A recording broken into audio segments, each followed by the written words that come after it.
to take apart and oil. So, oh my gosh. We got a spider in the workshop. Hey guys, welcome back to the workshop. Today we are going to be working on this 1998 Patton 20-inch high velocity fan. The model number for this fan is U2, well, technically this is a I-20CA, the Canadian equivalent of the U220, but it's basically the exact same fan. The rectangular bladed high velocity fan that Patton made in the 20-inch size. So this fan will need to be cleaned up. It's a little dusty, but it seems like somebody cleaned it already at some point, so it's not as dusty as it would have been at some point. Motor is a little dusty, and so is the electrical components there. So it'll need to be cleaned up, and also it needs to be repaired slightly because all three of the rubber feet are disintegrated, so all that's left is the little stubs of the rivets, which is actually scratching the floor, which is not good on hard surfaces. So we're going to have to drill those out and try to jerry-rig some kind of a contraption to repair that. I actually have a method that I think may work, so we're going to give that a shot. So anyways, we're going to get started, and we're going to start off by taking the grills apart, well, the whole fan apart technically. So anyways, let's get right into it. Okay, so we're filming by the doorway today because my workshop floor is kind of messy, so I'm trying to not show that on camera. So we're gonna have to do this, and hopefully it'll do. Also, don't mind my super bright red socks. So the grills are held together by these little pieces, which are just part of the front grill, and it kind of pops over this wire on the back grill. So they're under a bit of tension, so what you have to do is sometimes press down and push the tabs away. It's kind of tricky sometimes. Now this is kind of convenient because of this broken wire. They are under quite a bit of tension.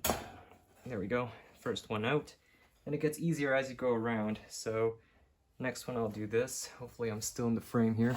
There we go. There we go. Now if you're not comfortable doing it with hand, then you can grab 2 screwdrivers and try to pry them out, which it might damage the chrome a little bit, but if that's the better option of the two, then definitely go for it. Alright, so I'm going to be careful because I do not want the grill to just pop out of the fan. So we got 3 out, and does it pop off now, or do I need to remove any others? Got 1 more here. Oof. Careful there. So we got the front grill out. Nice and shiny. We're gonna buff that with steel wool, and that should look even better. So we're gonna set this aside. I'm gonna put this in the workshop. And now we have to remove the blades. Okay, so I was looking through my selection of Allen keys, and the number 4 Allen key seems to be the right size for it. I did take this blade off before, so I should really know which Allen key I used, but I think this will fit. Yep, nice and snug. Make sure it's a snugly fitting Allen key, or else it's going to be risky. You might end up stripping out the set screw, so carefully undo that. Actually, let's do this. So like I said, I took this blade off at one point. Oops. So the blades are not stuck. But if they are stuck, then you can try to spray some WD-40 into the hole and use a gear puller to extract it. So there are the blades. They are pretty clean. I might use some mag polish to shine that up better. Set that aside.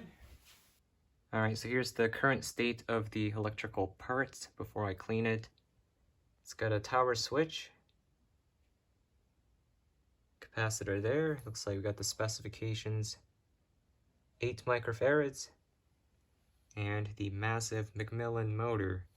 Now I did clean this motor before when I took the blades off just to make it look nice, and that's why it's much cleaner, but when I first got it, this whole front and the back was brown, looking pretty much like that. So that was not how it came to me. So let's take the motor out and we'll take the fan, the rear grille off the stand, and all of the chrome parts should be good to just get rinsed and polished. Alright, so before we remove the motor, we'll have to disconnect the wires and take the switch out. And the knob is just simply press fitted onto the switch. I'm just going to turn it to high, and oh, that came off way too easily. So there's the knob. We'll need to clean that up. And the switch has a single Phillips head screw holding that on, so we'll grab a Phillips head bit and loosen up the switch there.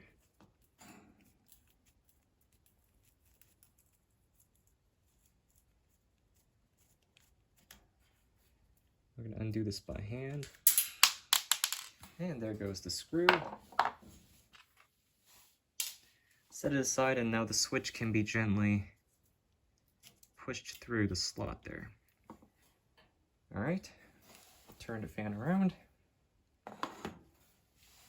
So with the switch free, now you can disconnect the power cable, because, I mean, you could pull this through, which I may try, but sometimes the strain relief can be really tightly installed into the frame there, so depending on the situation, you might want to just disconnect the wires rather than trying to pull the cable through. But anyways, we're going to have to take the wires out anyways to clean the switch, so let's do that. And just as a reference for both me and you, if you're working on this fan, here's the wiring situation. So we need to disconnect the power cable so we can take the motor out. So the white wire here, which is neutral, goes into this splicer in the switch, which is this additional piece attached to the actual rotary switch. So you got to take that out. The black wire from the power cable here goes into the live side of the switch, labeled as L, and as you can see there. So take note of that. And that should be enough to take the motor out for now. Alright, so to remove the wire, I'm using a little eyeglasses screwdriver. And what we're going to do is gently stick this end into the terminal, and make sure the fan's unplugged, but stick this into the terminal and carefully depress the little metal tab that acts as the contact and the spring. Now when you're doing this, be careful not to push down too far because the contacts are rather thin, and if you apply too much pressure, they're going to lose their springiness. So next time you try to reinstall the wire, just not going to hold quite as well, which can be hazardous. So I'm going to stick this in here. Hopefully we'll stay in the frame there. This fan keeps tilting down, which is annoying me. Carefully press down and wiggle the wire out, just like that. Hopefully that was in the frame there. We're going to repeat for the splicer here. And next up, we're going to have to loosen up these 4 nuts that are holding the motor to the back grille, and for that you'll need a 11/32 hex socket.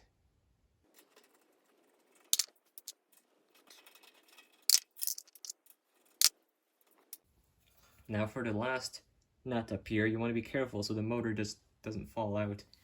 So what I'm going to do is loosen it up a little bit first and tilt the fan up like this and loosen it up from below so the motor just doesn't slide away.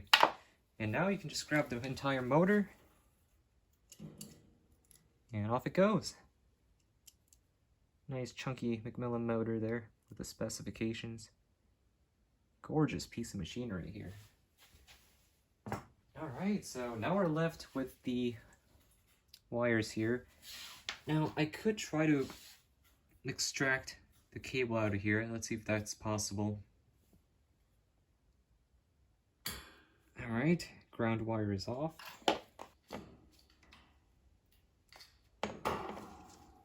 There we go, that wasn't so bad.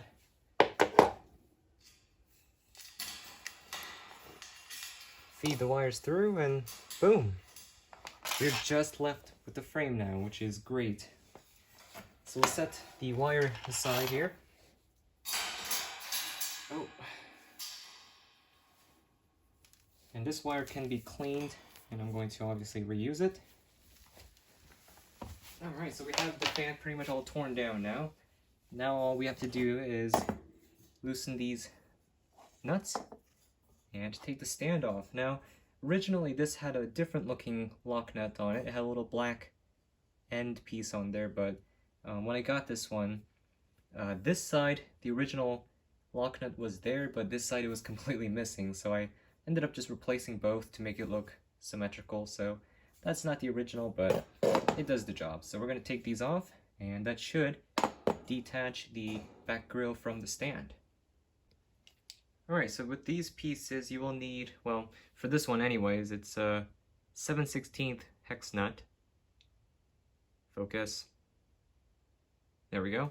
I believe the original one is also the same size, but if not, unfortunately I do not know the size for the socket.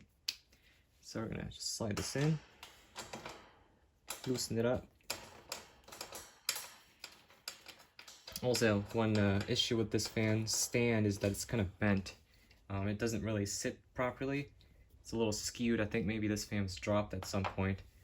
So I'll have to fix that. Just a simple nylon lock nut there. Same procedure on the other side.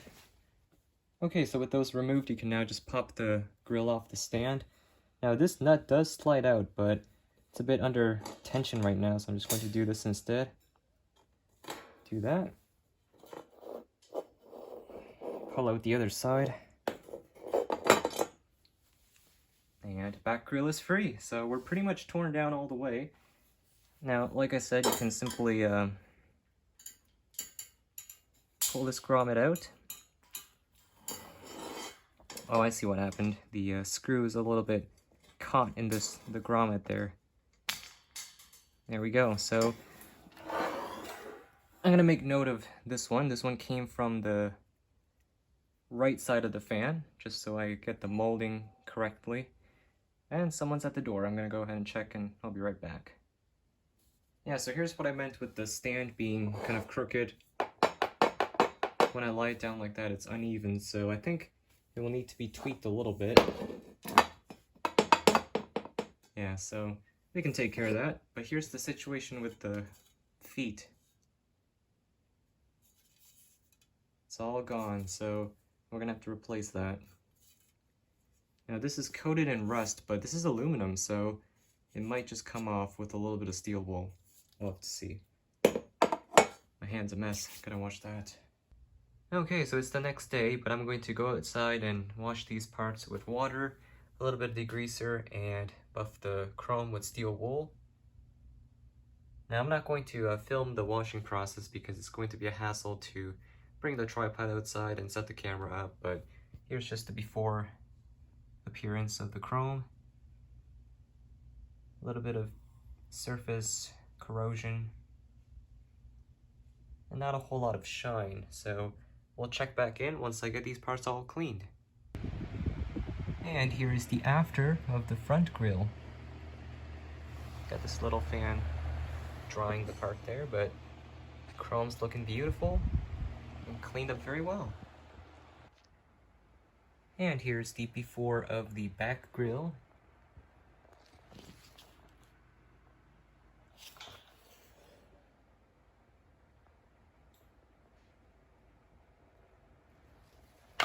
So let's get this cleaned up too.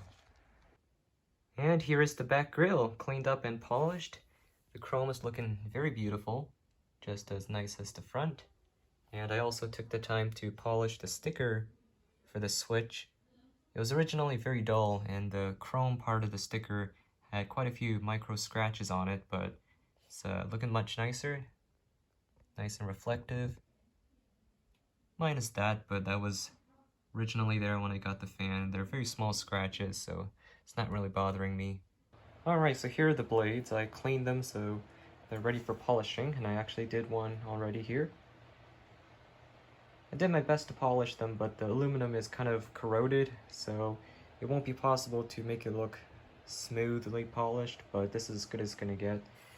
So I'm going to do this one, and hopefully get it all looking like this. Unfortunately, also the somebody, whoever owned this at some point, must have used some kind of an abrasive sponge or something to clean the blades because of all those scratches there. But luckily the polish was able to get rid of that, so let's continue and I'll check back in once all of these blades are shining just like this. Alright guys, so here's an update on the blades and the front grille. They have been polished and they are looking fantastic. Chrome looks good. The blades are as good as it's gonna get.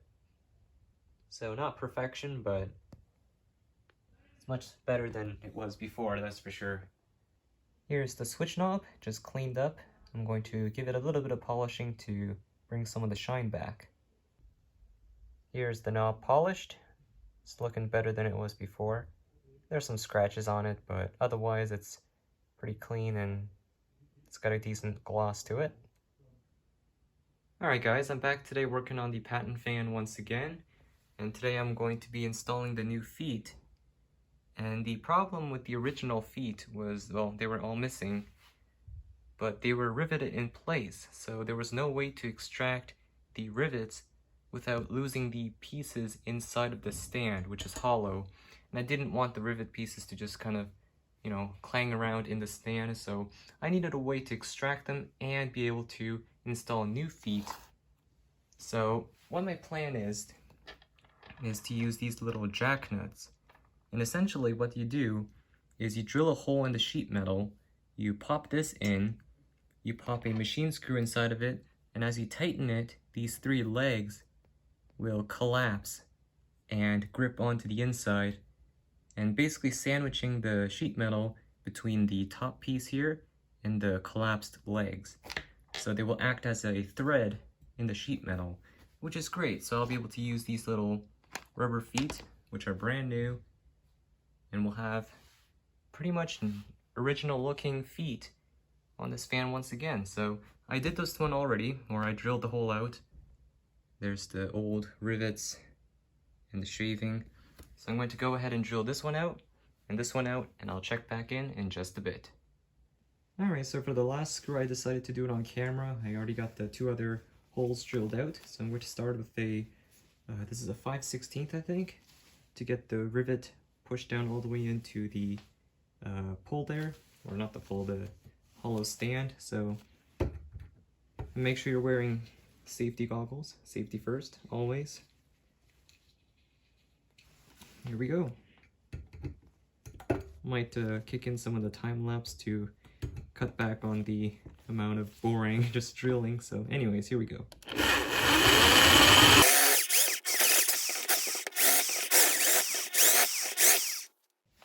Alright, moving up in size, this is a 1/4 inch drill bit. The first one I used actually was a 3/16 bit, not a 5/16. So anyways, the goal with this bit is to get all the way through the stand and get the rivet pushed through. So here we go.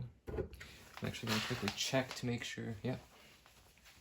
It's looking good, so here we go.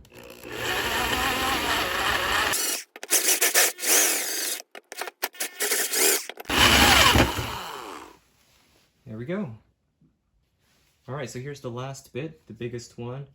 Strangely, this one doesn't have a label on it, so I have no idea what the size is, but just a small step up from the 1/4 inch because we need to be able to make the hole big enough to put the jack nut in.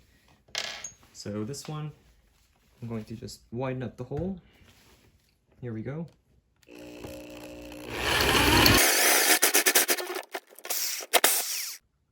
Alright, so the hole is bigger now, but not quite big enough for the jack nut to fit.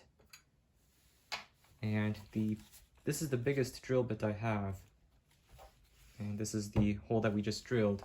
So what I'm going to do instead to make the hole larger is what you normally shouldn't do with a drill bit, or a portable drill, and it's almost using it like a milling machine to, you know, widen up the hole. Because drill bits are only supposed to go up and down, not left and right, so do it at your own risk. You really shouldn't do this, but this is a very thin piece of sheet metal, so it should be okay. I've already done that with the other holes already. So here we go.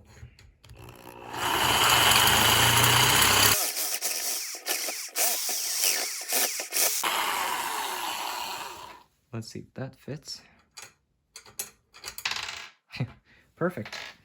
So that worked, but be careful when you're doing that, if you're doing it. I don't recommend it though. Alright, so here's a close-up of what we just did. I just widened up the holes, and what we have is a whole bunch of metal shavings inside of the tubing, which is not what I want. So what I'm going to do is just tip the stand up like this, shake it so all of the shavings come down to here, and I'm going to just dump it out, vacuum everything so the inside of the tubing is nice and clean. So let's do that.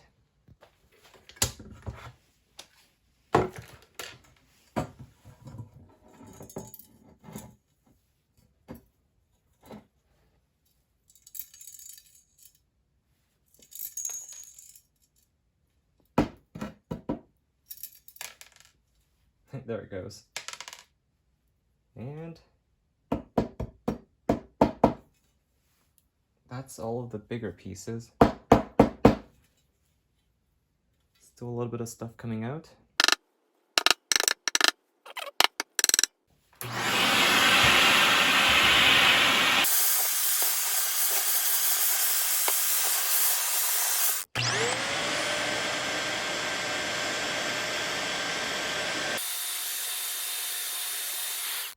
And here it is. The first foot is in. And does that look good or what? Honestly, I didn't think the jacknut and the machine screw system would work this well, but it worked beautifully. I mean, check it out. The jacknut is hidden perfectly underneath the foot. And also the shape of the foot I got is also pretty much a perfect match with the original. So I'm so happy with how this turned out. I'm going to have to repeat it again for these 2 remaining holes, but I'm going to do those on camera so I can show you guys what I did. Alright, so I'm going to clamp it down just so the stand doesn't go anywhere. It was nice and secure. So, got my box of jacknuts. I'm going to grab one and pop it in there. I'm going to grab a machine screw. This is a 632 machine screw. This is a 632 jacknut. And I have I think this is a 1032 nut on it because I don't want it to thread in. I just want it to be free sliding in there. That looked wrong. Don't take it the wrong way, but basically what I'm going to do is slip this in here and tighten up this screw. And what it's going to do, like I said before, is going to collapse these wings. So they're going to spread out. They're going to basically latch onto the inside of the stand, which is exactly what we want. So let's get started. I'm going to hold on to the jacknut with these needle nose pliers while I tighten them. Here we go. Oop. Yeah, the jacknut's rather thin, so it's kind of difficult to get a good grip on with the pliers. So you just kind of find the threading wherever that may be. Come on.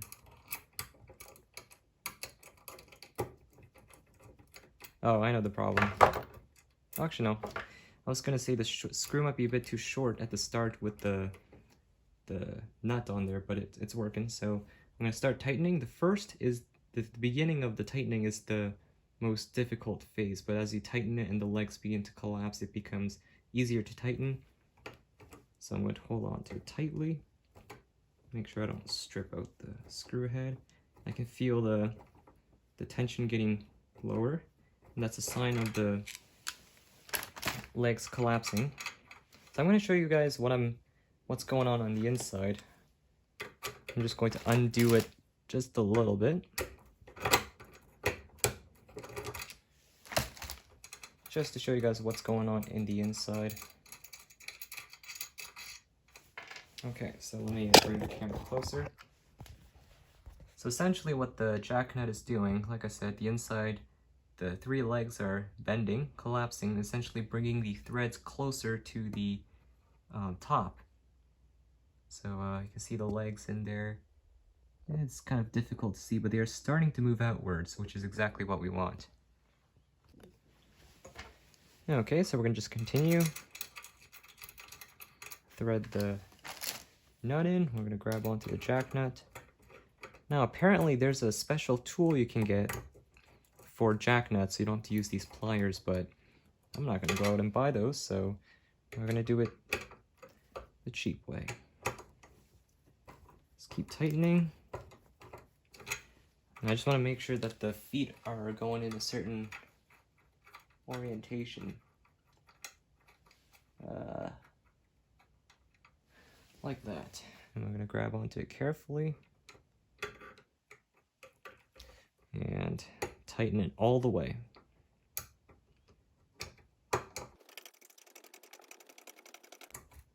Okay, so it's getting much stiffer, and that's an indication that the legs have collapsed all the way. So give it a good tightening. And now you can just loosen it without using the pliers because the legs are gripping.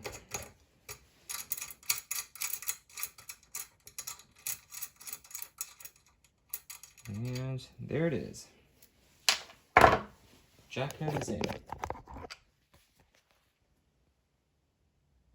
So as you can see, the threads are right below the surface, which means the legs have collapsed all the way, which is perfect. So now we can install the feet. So here's our new foot, here's our new screw. I'm going to have to actually kind of thread the screw into here because the hole in the foot is a little bit smaller than the screw, but it's not going to stretch it too much. Alright, so the new screw is in. So we're going to pop it in. We can just hand tighten it for now. Let me zoom in here. Oop.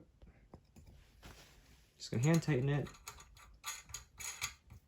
And when it gets close, we just put the screwdriver in there. And we're not going to crank it down like mad. We're just going to tighten it so it's going to stay. There we go. Foot number two rather, is installed. Alright, so here we have the new feet installed on the stand. They're looking fantastic. We're going to have to polish the chrome just a little bit more, but otherwise the stand is good to go. And now we have the motor to take apart and oil. So, oh my gosh. We got a spider in the workshop. Alright, I'm going to have to cut the video. I'll be right back.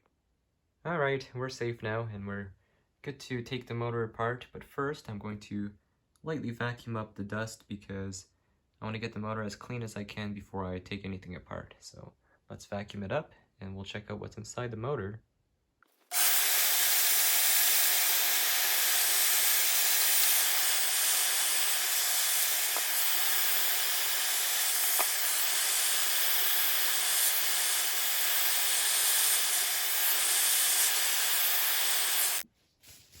Alright, so I just took the sticker off of the motor to make the cleaning a little bit easier, and I don't want to damage the sticker. Luckily the adhesive on it was barely holding on, so I just peeled it off with ease, and I'm going to very lightly glue it back on once we are done. So before I take the motor apart, I'm going to take some WD-40, put a little bit on a piece of paper towel, and we're going to wipe the shaft just so all of the old oil or sticky residue on it will be removed. Now this shaft is already clean and rust free, so we don't need to worry about sanding it. For now at least.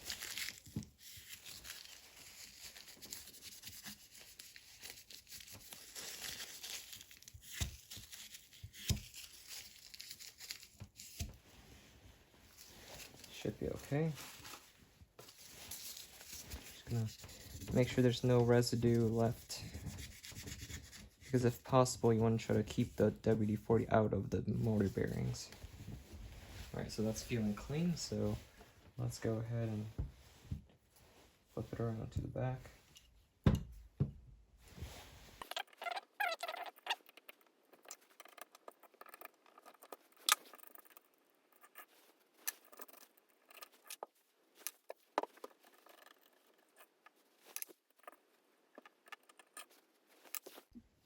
Okay, so now these two halves are sort of clamped over the stator with these little lip here.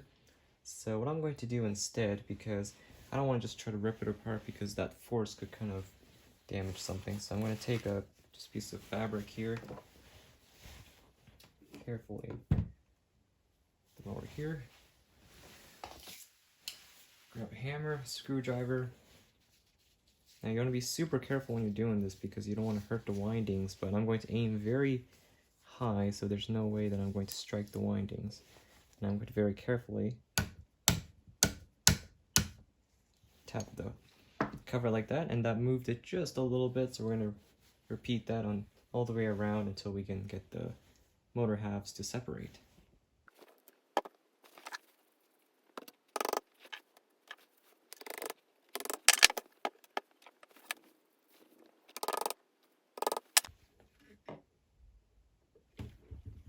Lift the cover up. There we go. I'm going to just pull the entire rotor out together. Careful not to strike the windings as you're doing this. Alright, and there she is. And the rotor should fairly easily slide out. There's a little bit of dirt on the shaft now, so I'm going to get that cleaned off. Oh. There. Absolutely no resistance whatsoever, and that's exactly what you want when you're pulling the shaft out of the bearing there. There's quite a bit of oil in that bearing. You see that little meniscus at the end? That's oil, I think. Or no, never mind, that's the thrust washer. But there is plenty of oil in there. You can see the thrust washer is soaking with oil, so props to McMillan for well lubricating their motors there. So I'm going to carefully take the thrust washer out and reinsert it back onto the motor shaft for now.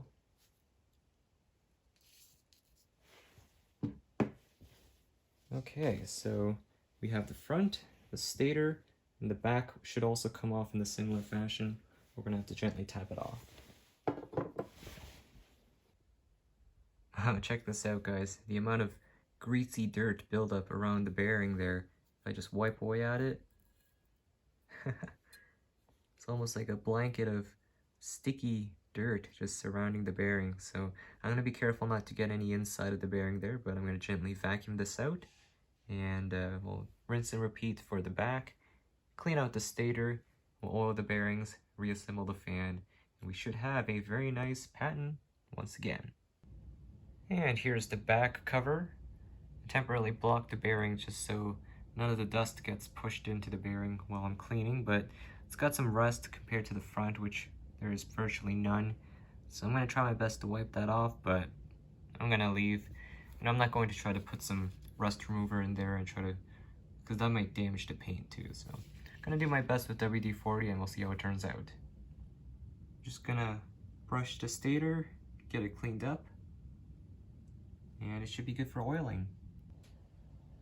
Alrighty y'all, I got some updates for the motor.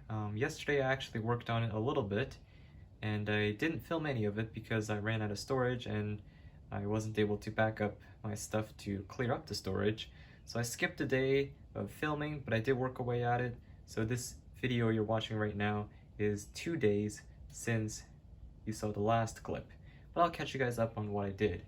So I cleaned up the stator. It's looking brand new. There's not a single speck of dust on it. And I applied a very thin coat of varnish on it to protect the windings, and there were a couple loose strands that I wanted to protect in case they vibrate. So I coated them in varnish and they're hopefully solidified by now. And you can usually tell when the varnish is cured because the smell kind of calms down. Right now it's pretty much smelling like nothing, so it's pretty much ready for reassembly and re-energization, if that makes sense. Basically to apply power again. So now all that's left to do is just to oil the bearings, which is pretty straightforward. I took the washers off so I can oil it. We'll clean up the rotor, oil the bearings, and I also cleaned up the switch. If you guys are wondering how I cleaned up the switch, I did a video for the WeatherWorks 6-inch WeatherWorks fan. It's I think there's a video somewhere on my channel, and in that video I did a full cleaning of the switch. I just basically sprayed some contact cleaner into the terminals and followed by some electrical lubricant to kind of oil up the contacts inside. So that's been done, so the switch is ready to go. These wires need to be cleaned up a little bit more, but otherwise they're good. Same with the capacitor. Yeah, otherwise a little bit more cleaning. And this fan is ready for reassembly.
Alright, so I made some progress off camera because, you know, it's kind of getting late and I just want to finish up the fan, but I have the stand, or the back grill back on the stand, and the cord reinstalled. I cleaned everything up, cleaned all of the grommets along the side, and it's looking pretty good so far, so I'm going to bring over the motor.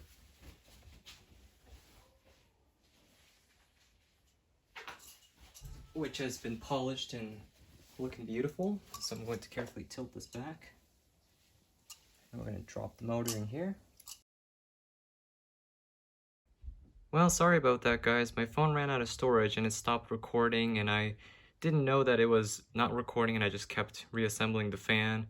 And so anyways, here's the progress that I made. The motor's back together, the switch is back together. It's all hooked up and I plugged it in, and we're going to give it a first test run without the blades. Alright, fingers crossed. Oh, beautiful. There's high, there's medium, low. Nice and quiet.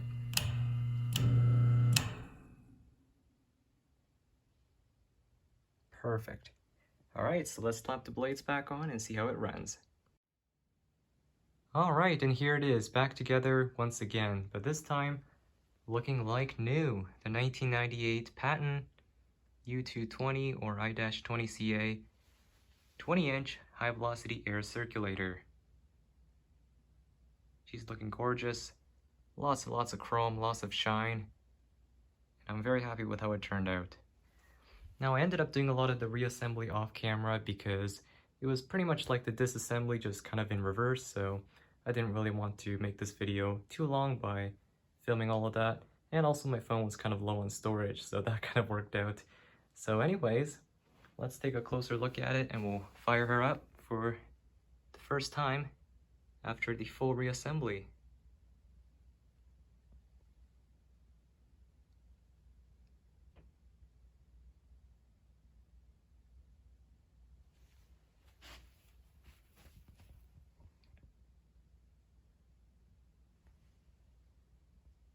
All right, here it goes, full power.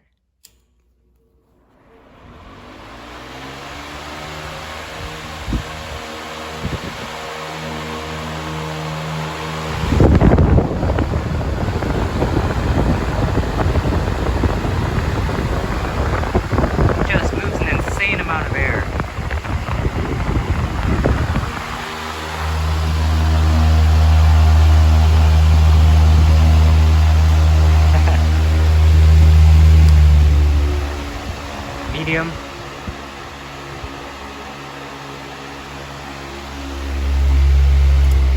And low.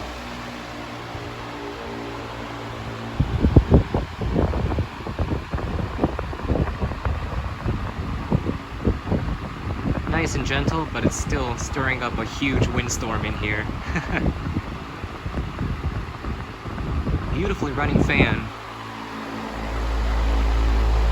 Very minimal shaking. Oh man, that chrome!